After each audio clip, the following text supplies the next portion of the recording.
जागृती हायस्कूलमधून आलेलो आहोत। आम्ही इयत्ता 11वीमध्ये शिकत आहोत।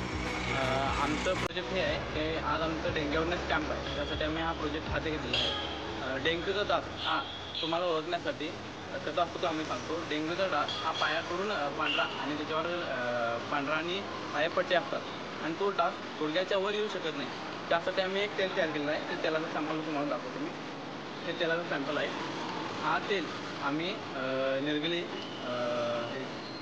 कडुलिंब, कापूर आणि खोबऱ्या तेलापासून बनवलेला आहे आणि आम्ही कॉमर्सचे विद्यार्थी असल्यापासून याला कॉमर्स लुक देण्यासाठी आम्ही हे तेल करत आहोत आणि हे तेल तुम्ही बाहेर जाताना कधी पण कुठे पण लावू शकता आणि याची किंमत आम्ही 20 रुपये ठेवलेली आहे। कधी कधी लावायचं हा तेल? तुम्ही कधी पण लावू शकता, सकाळी दुपारी संध्याकाळी कधी पण लावू शकता, कधी पण। याला काय असं टायमिंग नाही, कधी पण लावू शकता आणि हे दुसऱ्या डासांवर पण उपकारी आहे। जे आम्ही ते बनवले त्याचे या तेलाचे साईड इफेक्ट कुठलेही नाहीत आणि हे लॅब टेस्टेड तेल आहे आणि हे जर तुम्हाला तेल बनवण्यासाठी वेळ नसेल आणि तो भरपूर काम असेल तर तुम्ही RK ज्युनियर कॉलेज जागृतीमध्ये येऊन इंग्लिश मीडियम कॉमर्स इथे येऊन संपर्क करू शकता।